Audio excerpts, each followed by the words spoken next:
할렐루야, 우리 하나님을 찬양합니다.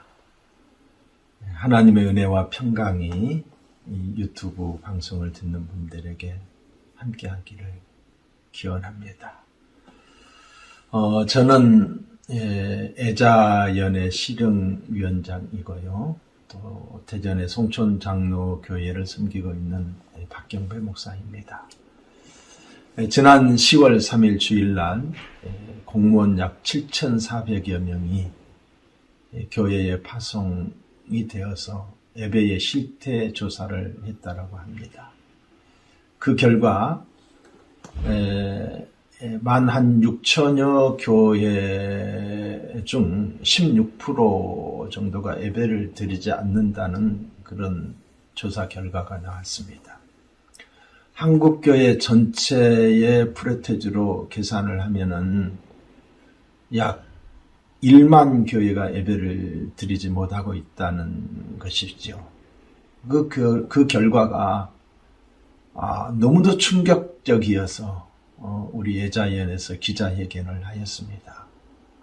기자회견을 한 목적은 위드 코로나 상황에 교회의 요구사항과 교회가 어떻게 대처해야 할 것인가에 대한 그런 모임이었습니다. 그런데 한국 교회를 대표하시는 한교총 대표회장께서 껍석거리지 말고 가만히 있으라.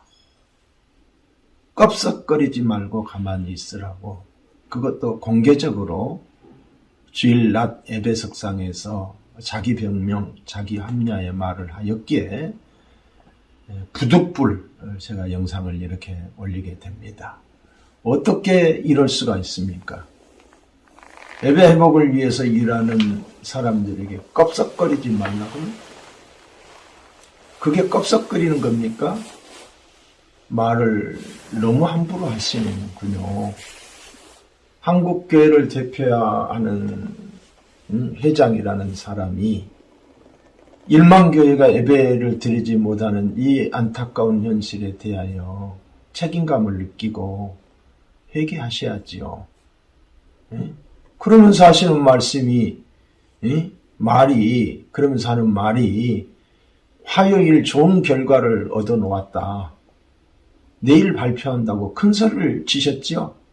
아주 그 말하는 태도가 정말 불손하더라고요. 그런데 그 좋은 결과가 10%입니까? 예배 드리는 일은 타협의 대상이 아니죠. 예식장은 250명까지 허락하는데 교회는 10%? 그렇다면은 100명 모이는 교회는 10명만 드리라는 거 아닙니까? 이러시면 안 되지요, 목사님. 정말 이러시면 안 되지요. 그렇게 큰 소리 쳤는데 10%예요?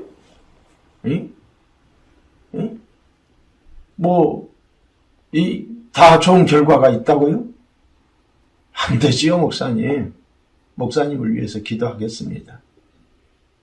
2주만 하다가 교회 1만 교회가 사라지고 성도 150명이 사라졌다. 한교총은 한국교회 수치다. 손현보 목사님이 제대로 이제 발언이 있었어요.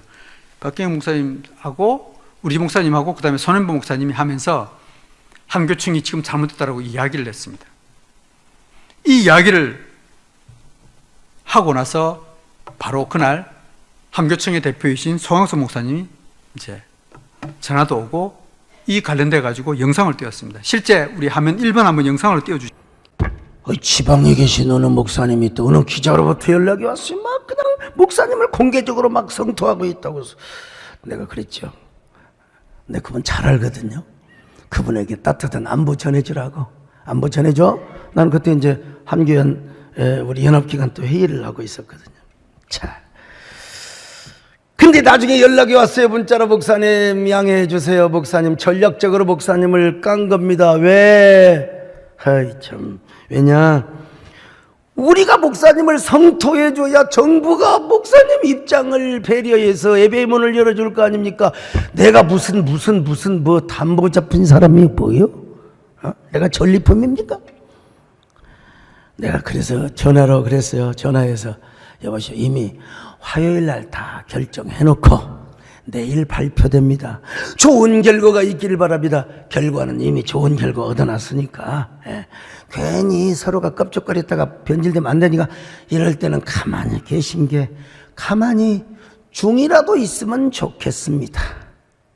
망교회가 무너지고 150명이 떨어지고 급속도로 들어가는 눈에 보이는데 지금까지 2주만 하다가 무너진 그 상태 속에서 경고했는데 가만히 있으라고요. 10월 8일 날 이분이 페이스북에 떠올렸습니다. 그 페이스북 한번 띄워주실래요? 바로 그 내용을 가지고 설명을 하고 있습니다. 소황서 목사님 했잖아요. 손은보 목사님의 공개 성토에 이미 좋은 결과가 얻었다. 그러면서 페이스북에 이런 내용이 있습니다. 이번 주 지나고 다음 주부터는 교회 예배가 아주 잘 풀릴 겁니다. 그게 풀린 게 뭐예요? 10%. 그리고 백신 맞은 사람, 우리 같은 경우에 30%까지 백신을 맞아야 돼요. 백신, 그런데 한 명이라도 거기에 백신 안 맞은 사람이 있다 그러면 예배를 또 안 된다는 거예요. 여러분 백신의 후유증이 얼마나 심각한지 잘 알 겁니다. 그거는 자율에 맡겨야 돼요. 그런데 예배 드리면서 왜 백신을 가지고 또 하는지. 그래서 제가 손은보 목사님하고 실제 어떻게 됐는지 제가 직접 통화를 했습니다. 목사님이 그러시더군요. 반은 맞다. 그런데 가장됐다. 목사님, 제가 이제 손은보 목사님이 여기 있을 겁니다. 다시 다음 판 넘겨주세요. 제가 기자회견을 한 것은 이 기자회견을 통해서 정부를 압박해 주십시오.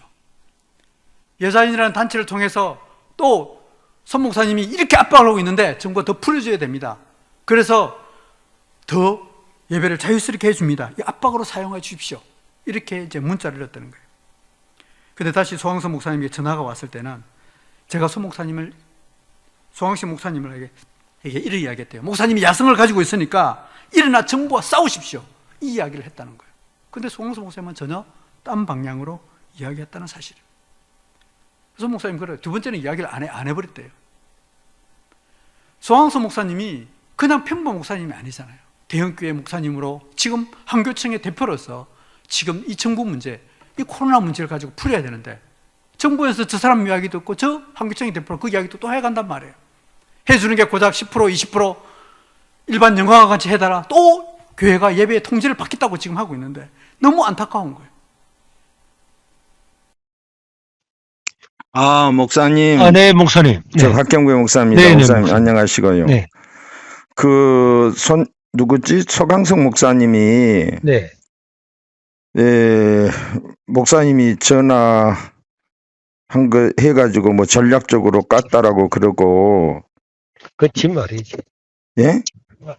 지 원하는 것만 하는 거지. 그리고 목사님이 성토해야 정부가 예배를 허락할 것 같아서 목사님이 그렇게 했다는 식으로 이야기한 이게 사실이에요? 그거는 전혀 아니고, 예. 내가 그 기자회견 마치고 나니까 그 연락이 왔다고 전화해 주더라고, 누가요. 예, 예. 그래서 내가 말한 건 두 가지죠.